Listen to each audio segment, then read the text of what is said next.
படங்கள், Kasthurirajan sir, Rajan sir and Perarasu sir, நண்பர் Michael அவர்கள். ஸோ இதெல்லாம் இவங்க வாழ்க்கை வந்ததுக்கு வந்து என்னுடைய மனமார்ந்த நன்றியும் வணக்கம். இந்த படத்தில் ஒரு முக்கியமான விஷயம் நான் சொன்னேன்னா, முதல்ல நான் இந்த சம்மந்தமாக மீட் பண்ணது வந்து இயக்குனர் குணா அவங்க வந்து ஒரு 1.5 மணி நேரம், ஒரு 2 மணி நேரத்துக்குள்ளே இந்த கதையை சொன்னாங்க. கதையை கேட்டு வந்தேன். போக போக போக போக நல்லா இருக்குன்னு சொல்லிட்டு முடிச்சதுக்கப்புறம் அப்படியே ஒத்து பார்த்தேன். அவரை என்ன சார் பார்க்குறீங்க, எதுவுமே சொல்லலைன்னு கேட்டார். எப்படி இந்த கதையை நீங்கள் பண்ணீங்க, எப்படி உங்களுக்கு இது தோணுச்சு அப்படின்னு கேட்டேன். அப்போ சொன்னார், அந்த சில டேர்ம்ஸ் எல்லாம் யூஸ் பண்ணார், அதெல்லாம் பர்ஃபெக்டாக இருந்தது. மெடிக்கல் டேர்மாக இருக்கட்டும், இதெல்லாம் இருக்கட்டும். எங்கேருந்து இதை பிடிச்சிங்க? ஏன்னா அவரை நான் பார்க்கும்போது வந்து அவர் என்கிட்ட ஓப்பனாக என்ன சொன்னார்னா, நான் சார் யார்கிட்டையுமே வந்து ஒரு ப்ராப்பர் அசிஸ்டண்ட்டாக நான் ஒர்க் பண்ணல சார், நான் வந்து ஜென்ரலாக அப்சர்வ் பண்ணி தான் சார் நான் டைரக்டராக போகிறேன் அப்படின்னா. பரவாயில்ல சார், இதில் என்ன நீங்கள் பண்ணுங்கள், கதையை சொல்லுங்கள், அப்புறம் கேட்கலாம்னு சொன்னதுக்கப்புறம் தெரிஞ்சுது. அப்போ தான் சொன்னார், இந்த படத்தோட முக்கியமான கதை வந்து எங்களுக்கு வந்து எங்களை ப்ரொடியூசர் சார் தான் வந்துட்டு சொன்னாங்க, அவரோட கதை வந்து அவருடைய கதை, இதில் நான் ஸ்க்ரீன் ப்ளே தான் பண்ணியிருக்கேன் அப்படின்னு வந்து அவர் சொன்னார். நான் உடனே சொன்னேன், இந்த படம் பண்ணலாம் சார் அப்படின்னு. ஏன்னா அந்த கதையை அவ்வளோ சாதாரணமாக சொல்லிட முடியாது. அந்த கதையை அப்படி யோசிக்கிறது ஒரு கஷ்டமான விஷயம். பைபோலார் டிசார்டருங்கிறது வந்து ஆக்சுவலாக எல்லாருக்குள்ளேயுமே இருக்குது. அது ஆழ் மனசில் போய் உங்களை சிதைக்கும் போது உங்களுடைய வெளிப்பாடு வந்து உங்களுக்கு என்ன நடக்குன்னு உங்களுக்கு தெரியாது. அது என்ன ஆகும், எப்படி கடத்தும் ஒரு மனிதனை, எந்த இடத்துக்கு கடத்தும் ஒரு விஷயம் இருக்குது. அது எதில் வேணாலும் வரலாம். உதாரணத்துக்கு வந்து இந்த படம் ஷூட்டிங் நடக்கும்போது குணா அவர்களுக்கு வந்து ரொம்பவே உடம்பு சரியில்லாமல் போச்சு. பட் அவர் வந்து அதையும் மீறி லொக்கேஷனில் இருந்து தனக்கு உடம்பு சரியில்லை, அப்படியே வந்து ஷூட்டிங் பண்ணிகிட்டே இருந்தார். நான் கூட கேட்டேன், வேணா ஒரு வாரம் பிரேக் எடுத்துக்கோங்க, நீங்கள் வேறு ஏதாவது பிரச்சனை வந்துட போகுது, நீங்கள் டாக்டர் ஒரு தடவை பார்த்துக்கங்க. அப்புறமா ஒரு 4-5 நாள் பிரேக் எடுத்துக்கிட்டு அவருடைய இன்னொரு நண்பர் வந்து அந்த போர்ஷன்ஸ் வந்து டைரக்ட் பண்ணாங்க. ஸோ நான் பார்க்கும்போது எனக்கு இந்த கதையை கேட்டோன்னா தான் ஞாபகம் வந்தது. அந்த பைபோலார் டிசீஸ் அப்படிங்கிறது மட்டும் இல்லை, இப்படி ஒரு நம்மளுக்குள்ள ஒரு மனச்சிதைவு ஏற்படுற எல்லாமே வந்து ஒரு ரிஸ்கான விஷயம்தான். அவர் அது என்னால் ஷூட்டிங் நின்றுமோ அப்படிங்கிற பயத்தில் உருவானது தான் அவருக்கு. அது தனக்குத்தானே அந்த இது டெவலப் பண்ணிக்கிட்டாரு. ஸோ முக்கியமான விஷயம் இந்த கதை. ஏன்னா இது வந்து சொசைட்டியில் இப்படி ஒரு ப்ராப்ளம் இருக்குங்கிறது வந்து நிறைய பேருக்கு தெரியாது. ஒரு காலத்தில் சில மலையாள படங்களில் தான் நான் இந்த மாதிரி பார்த்துருக்கேன். அப்படி இந்த மாதிரி விஷயத்தை ஹேண்டில் பண்ணது வந்து கொஞ்சம் ரொம்ப நாளைக்கு முன்னாடி வந்து ரொம்ப லைட்டாக ஹேண்டில் பண்ணியிருப்பாங்க. மனசுக்குள் மத்தாப்புன்னு ஒரு படம். பட் இதோட கோர் டீட்டெயிலை வந்து சொல்லும். இது சொசைட்டிக்கு மிக முக்கியமான தேவையான ஒரு விஷயம். ப்ரொடியூசர் செந்தில்வேலன் சார் வந்து இன்னும் 5-6 கதைகள் வச்சுங்க சார், எல்லா கதையிலையும் நடிக்கிறேன் சார், கவலைப்படாதீங்க சார். அதே மாதிரி பேரரசு சார் கண்டிப்பாக நான் சினிமாட்டோகிராஃபி பண்ணிடுறேன் சார், 2025 பண்ணுறேன் சார். நான் ஒரு நல்ல கதைக்காக வெயிட் பண்ணிருக்கேன் சார்.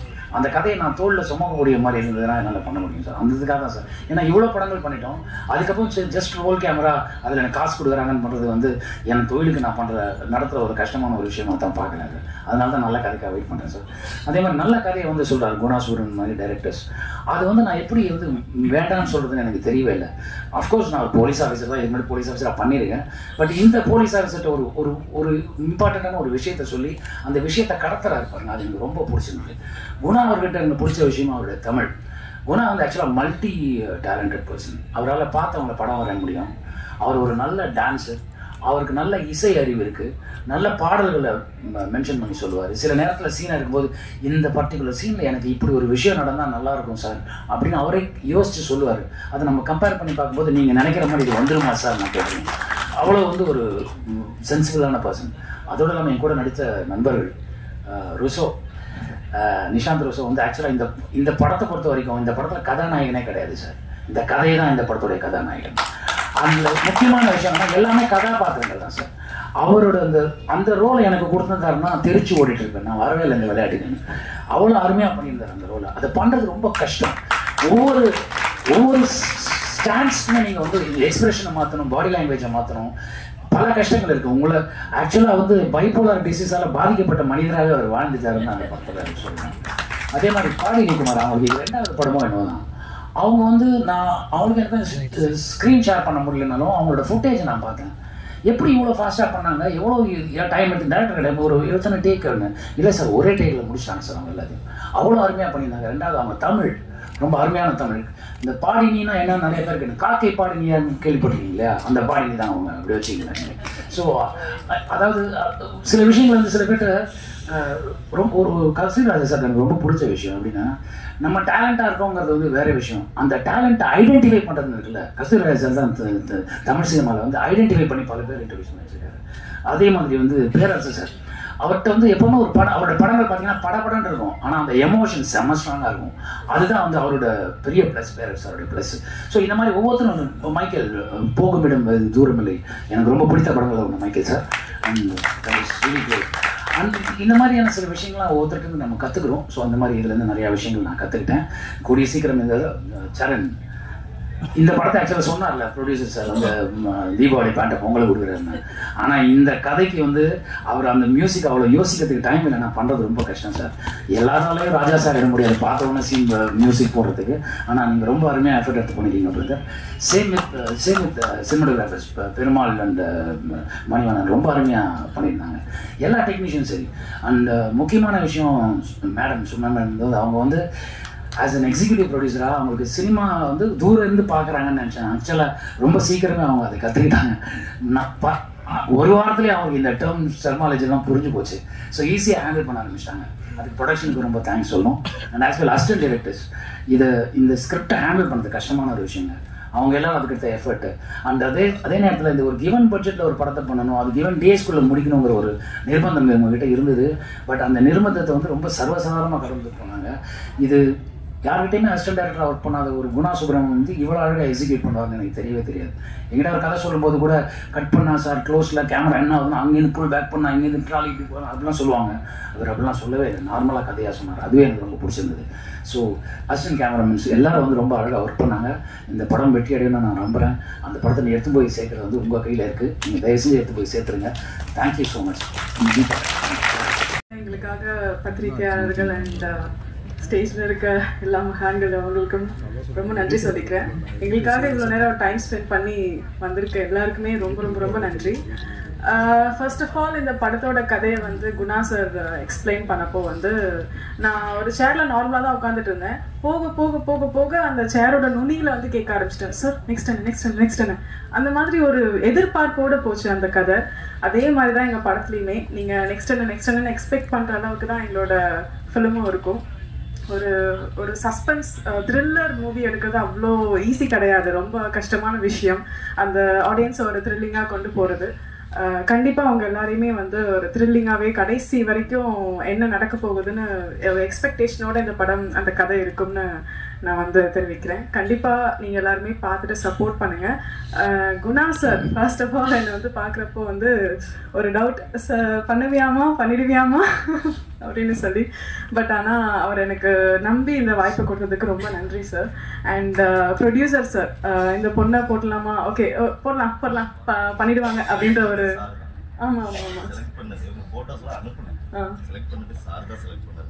ஆமாம் சார் தான் வந்து என் மேலே ஒரு நம்பிக்கை வச்சு செலக்ட் பண்ணாங்க. ரொம்ப நன்றி sir Senthil sir.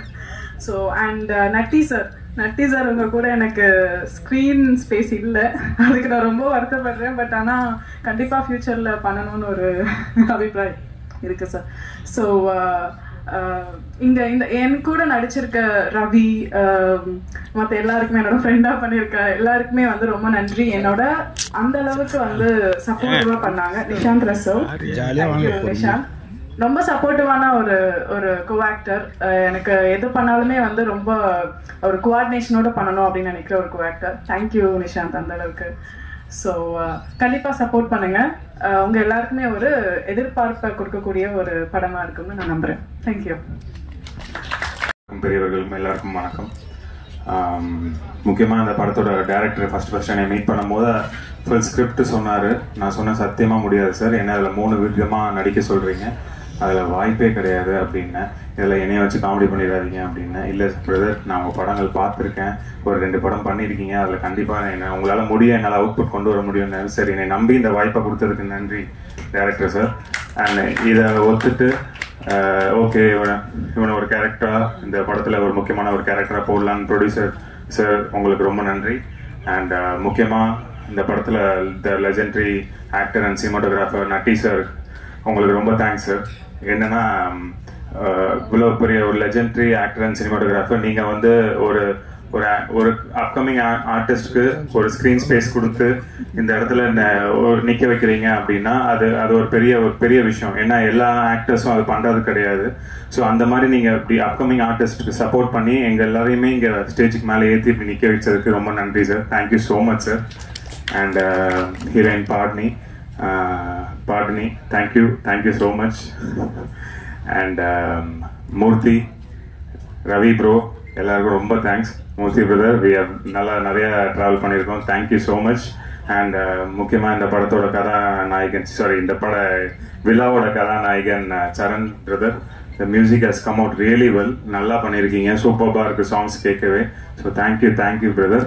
And thank you all. நீங்கள் எல்லாருமே என்னோட படம் பண்றீங்க நன்றி சொல்லி பருந்தாகுது ஊர்க்குருவி இந்த ப்ரெஸ் மீடியா சப்போர்ட் பண்ண மாதிரி இந்த படத்துக்கும் கண்டிப்பாக நீங்கள் சப்போர்ட் பண்ணுவீங்கன்னு நம்புகிறேன். ஸோ உங்களோட ஆதரவில் நாங்கள் இந்த படத்தை January 3 ரிலீஸ் பண்ணுறோம். உங்களோட சப்போர்ட்டில் தான் இந்த படம் ரிலீஸ் ஆகுது. ஸோ நீங்கள் எல்லாருமே படத்தை பார்த்து நல்லபடியாக எழுதுங்க. Thank you so and thank you for giving me this opportunity. Thank you all. மேடையில் இருக்கிற பெரியவங்களுக்கும் மேடைக்கு முன்னால் இருக்கிற மிகப்பெரியவங்களுக்கும் என்னுடைய வணக்கம். நான் மீடியாவை சொன்னேங்க, மீடியா டிவி நீங்கள் தான் பெரியவங்க. ஒரு படத்தை ஆக்கிறதும் உங்கள் கையில் தான் இருக்குது, உருவாக்குறதும் உங்கள் கையில் தான் இருக்குது. நானும் என் குழந்தைகளும், இப்போ என் பேரன் கூட வந்திருக்காரு, அவர் சொல்ல மறந்துட்டாரு, பேரரசு. என்னுடைய பேரனை சொல்ல மறந்துட்டு இப்போ நிலவுக்கு என் மேல் என்னடி கோபம்னு ஒரு படம். இந்த அளவுக்கு காரணம் நீங்க தான். நீங்க மனசு வச்சதுனால தான் நாங்கள் திருப்பி இங்கே ஒரு மேடையை போட்டு இந்த இடத்துல நின்று நாங்கள் மீட்டிங் போட்டு பேசிட்டு இருக்காங்க. எல்லாரும் எனக்கு தெரிஞ்சவங்களா தான் இருப்பாங்க, சில பேருக்கு நான் தெரிஞ்சவனா இருப்பேன். இதில் முதல்ல நான் இதில் நன்றி கடனும் செலுத்த வேண்டியது தயாரிப்பாளர்களுக்கு. செந்தில் வேலன் இல்லையா, செந்தில் வேலன் ஒரு தயாரிப்பாளர் போய் திடீர்னு டாக்டர் வேலை பார்த்துட முடியாது. ஒரு டாக்டர் படம் எடுத்திருக்காரு, விட்டுருவோமா நம்ம? தயவு செஞ்சு ஒரு படத்தை இந்த அளவுக்கு கொண்டு வர்றதுக்கு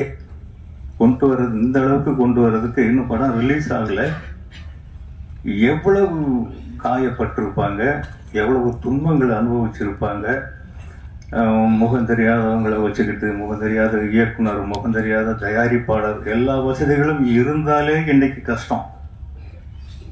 எதுவுமே இல்லாம இந்த அளவுக்கு படத்தை எவ்வளவு இன்வெஸ்ட் பண்ணி எப்படி கொண்டு வந்தாங்க அப்படிங்கிறது அந்த கடவுளுக்கு தான் வெளிச்சம். அவங்களெல்லாம் நீங்க ஒரு 4 வார்த்தைகள் எங்களை பத்தியெல்லாம் எழுதாதீங்க, இந்த படத்தை பத்தி ஒரு 4 வார்த்தைகள் எழுதுனீங்கன்னா நல்லா இல்லாட்டியும் நல்லா இருக்குன்னு எழுதுங்க. அதனால ஒன்றும் உங்களுக்கு நீங்க குறைஞ்சிட போறதில்ல, ஒன்றும் நல்லா தான் இருக்கு. 3 சாங்ஸ் பார்த்தோம், ஒரு ட்ரைலர் பார்த்தோம், ரொம்ப அழகா ஒரு இலக்கண பிழை இல்லாம இருக்கு. அதை நீங்க எழுதுறதுல ஒரு தவறும் கிடையாது. அவங்க நல்லா வரணும், வந்தா திருப்பி நம்ம சந்திச்சுட்டே இருப்போம். இந்த சினிமாவில் சம்பாதிச்ச எவனுமே இதை எடுத்துக்கிட்டு வெளியே ஓடி போயிட முடியாது. அந்த டாக்டர் மறுபடியும் இங்கதான் வருவாரு, இன்னொரு பக்கம் எடுப்பாரு. அதை நானே டைரக்டா இருந்தாலும் இருக்கலாம்ல, இருக்கலாம். அதனால இதுக்கெல்லாம் உங்க சப்போர்ட் ரொம்ப தேவைப்படுது. நான் எவ்வளவு உங்களோட கலந்து வளர்ந்து வந்திருக்கேன் அப்படிங்கிறது நமக்குள்ள இருக்கிற உறவுகள் சொல்லும். ஒரு தனித்தனி பேரை கூட என்னால சொல்ல முடியும். இயக்குனர் ஒரு வார்த்தை சொன்னார், டைரக்டர் குணா சுப்பிரமணியம். குணாவே போதுமானதா இருக்கு. சுப்பிரமணியம் குடும்ப கஷ்டம் இருந்தது அப்படின்னு சொன்னார். இது சினிமாவில் இருக்கிற ஒவ்வொருத்தனையுமே கோழையாக்குறது குடும்ப கஷ்டம்தான். அதாவது ஓட்டப்பந்தயத்துல முதுகுல மூட்டையை கட்டிக்கிட்டு ஓடின மாதிரி சினிமாவில் இருக்கிறவன் குடும்பம் வச்சிருக்கிறது. ஏன்னா இதை நான் அனுபவிச்சுவேன். நான் சென்னைக்கு வரும்போது கிட்டத்தட்ட இந்த சினிமா இருக்கு இல்லைங்களா, இது ஒரு அபூர்வமான சக்தி இருக்கு இந்த சினிமாவுக்கு. தனக்கு வேண்டியவர்களை தானே தேர்ந்தெடுத்துக் கொள்கிறது. நீ எந்த மூலையில போய் இருந்தாலும் உன்னை விடாது. தகுதி இல்லாத ஒருத்தனை நீ எவ்வளவு முயற்சி பண்ணாலும் உள்ள நுழைய விடாது. அதுதான் இதுக்கு நானே ஒரு உதாரணம் அளிக்கிறேங்க. ஐ திங்க் 1979 78 வருஷம் நினைக்கிறேன். நான் அசல் பட்டி கேட்டான். 200% நாட்டுப்புறத்தான். நான் இங்க இருக்கிற நாகரிகங்கள் எதுவுமே தெரியாது. பஸ்ஸில் ஏறி மதுரையிலிருந்து சென்னைக்கு வரணும். அது சென்னைன்னா என்ன, சென்னையில் யார் இருக்கா, எங்க வழி இருக்கு, ஒன்றும் தெரியாது. வந்து பார்த்தா திடீர்னு போர்டை பார்த்தாக்கா சென்னை சென்னை சென்னைன்னு போர்டு, கடையுடைய போர்டுகள் இருக்கு. சென்னை சென்னை தான் தெரியும், அதுக்கு பக்கத்தில் இருந்ததை பார்க்கல, சென்னை வந்துருச்சே அப்படின்னு சட்டுன்னு இறங்கிட்டேன் அவசரமா. இந்த பஸ் போயிடுச்சு. அந்த கையில் இருந்த விலாசத்தை கொண்டு போய் ஒருத்தர்கிட்ட காமிச்சேன். ஐயா இந்த விலாசம் எங்கே இருக்கு? அவர் என்ன இப்படி ஒரு மாதிரியா பார்த்தார், லூசை பார்க்குற மாதிரி சிரிச்சாரு. புச்சா என்னடா புச்சாங்கிற, எந்த ஒரு புச்சா, ஊருக்கு புதுசான்னு கேட்குறாரு. ஆமாங்க. அட பாவி, நீ போறது இன்னும் 20 கிலோமீட்டர் இருக்கு. நான் போக வேண்டியது வண்ணாரப்பேட்டை. நான் இறங்கினது தாம்பரத்துல. கையில இருக்கிறது ஒரே 1 ரூபாய் நாணயம் தான் இருக்கு. வேறு வழியில் அங்க இருந்து பஸ்ல ஏறினா பஸ்ஸுக்கு வண்ணாரப்பேட்டைக்கு 80 பைசாங்கிறான். மிச்சம் 20 பைசா. இரவு 11 மணி. இப்போ கொஞ்ச நாளைக்கு முன்னாடி மழை பெஞ்சது, அந்த மாதிரி மழை பெஞ்சுக்கிட்டே இருக்கு. டக்கு நேரம்னா குப்புன்னு கண்ணு முன்னாடி திருப்பதி கோயில் மாதிரி வெளிச்சம். என்னடா இது அப்படின்னு பார்த்தா மகாராணி தியேட்டர். பாருங்க எவ்வளவு பெரிய சிக்னல் கிடைச்சிருக்குன்னு. முதல் படி எடுத்து வச்ச உடனே கண் முன்னாடி மகாராணி தியேட்டர்னு நிக்குது. அந்த விலாசத்தை காட்டிக்கிட்டு, அப்போ நான் ரொம்ப ஒல்லியா இருப்பேன், ஒரு குச்சிக்கு துணி போட்ட மாதிரி தான். இதை விட டபுள் கருப்பா இருப்பேன். இப்பவும் கருப்பு தான். அப்போ என் மனைவி எப்படிதான் என்ன கல்யாணம் பண்ணிக்கிட்டாங்களோ தெரியல எனக்கு. நினைஞ்சுக்கிட்டே அதை விசாரிச்சுக்கிட்டு அந்த விலாசத்தை போயிட்டு இருக்கிறேன். திருப்பி பார்த்தாக்க மறுபடியும் மகாராணி தியேட்டரே வருது. 2வது சிக்னல். என்னடா மறுபடியும் இதே தியேட்டர் வருதே. வந்த வழியை திருப்பி விசாரிச்சுட்டே போறேன். திருப்பி நான் போற விலாசம் வரல, மறுபடியும் மகாராணி தியேட்டர் வருது. இப்படி 3-4 தடவை போனா என்னுடைய டிராமாவை ஒரு ரிக்ஷாக்காரர் பார்த்துக்கிட்டே இருந்தார். அவர்கிட்ட இந்த விலாசத்தை காமிச்சு, ஐயா இதில் கொண்டு போய் விடுங்க. நான் போக வேண்டிய இடம் அங்கிருந்து 100 அடி தூரம் தான் இருக்கு. அந்த மழையில இதை நான் கண்டுபிடிக்க முடியல. அந்த ரிக்ஷாக்காரர் பார்த்து 50 பைசா கொடு அப்படின்னாரு. ஐயா இல்லையா 20 பைசா தான் இருக்கு. கொடுத்தானா சாவுகராக்கி அதுக்கு இதுன்னு என்னென்னமோ சொல்லிட்டு ஏறி குந்துட்டு சரக்கு அடிக்கிறதுல வந்துக்குது பாரு சாவுகராக்கி அப்படின்னு ஏறி உட்கார வச்சுட்டு ஏறணும்னு இறக்கி விட்டான். இந்த அந்த அட்ரஸ் போ அப்படின்னு. ஆக ஒரு தாய் வயிற்றிலிருந்து எப்படி பிறந்தோமோ அப்படி இந்த சென்னையில் வந்து இறங்கினேன். அந்த 3 தடவை எனக்கு சிக்னல் கொடுத்த அந்த மகாராணி தியேட்டர் தான் நான் சினிமாவுக்கு வர போறேன்னு என் தலையெழுத்தை எழுதுச்சுன்னு இன்னைக்கு நான் உணர்றேன். உழைப்பு, அந்த உழைப்பும் சோர்வின்மையும் நம்ம கிட்ட இருந்துருச்சுன்னா எந்த கொம்பனாலையும் நம்மளை அசைக்க முடியாது. நம்மளுடைய நாற்காலியில வேற எவனுமே வந்து உட்கார முடியாது. நான் உழைப்புக்கு 5 நேரம் கிடையாது. ஆனா அதை முக்கியமா சொல்ல மறந்துட்டேன். அப்போ என் மனைவி குழந்தை ஊர்ல இருக்காங்க. இங்க நான் சம்பாதிச்சு அவங்களுக்கு அனுப்பணும். சுத்தி வேற வேலை தான். சினிமாவுக்கு போகல. இந்த சினிமா மாய வலை வீசி என்னை திருப்பி வாடான்னு சினிமா தான் என்னை கூப்பிடுது. நான் சினிமாவுக்கு முயற்சியே பண்ணல. இன்னைக்கு வந்து இங்க நின்று உங்க முன்னால பேச வைக்குது. அதுதான் சினிமா. உன்னா இத உங்களுக்கு அதான் சொன்ன இந்த கதையை நீங்க வந்து அதுக்காக நீங்க வருத்தப்பட வேண்டிய அவசியம் இல்லை. அது வாழ்க்கை. இப்ப நம்ம போராடுறது வாழ்க்கையோட வசதி இல்லையா? இந்த வசதிகள் சினிமாவில் இருக்கிற வசதிகள் வேற எங்கேயாவது நம்ம அனுபவிக்க முடியுமா? இந்த சினிமாவுக்காக நம்ம அவ்வளவு நன்றியோட இருக்கிறோமா? இல்ல. இன்னைக்கு படம் எடுக்கிறதுக்கு எவ்வளவு பணம் இருந்தா எனக்கு 100 தடவை சொல்றாங்க இந்த பசங்க, நீ படம் எடுப்பான்னு. வேணாம்ப்பா, போதும். யாரையுமே இன்னைக்கு வேலை வாங்க முடியல. ஒரு படம் ஆரம்பிச்சுட்டா அந்த ப்ரொடியூசர் 2 சொட்டு கண்ணீர் விட்டாதான் அதுல வேலை செஞ்ச அத்தனை பேரும் சந்தோஷப்படுறான்.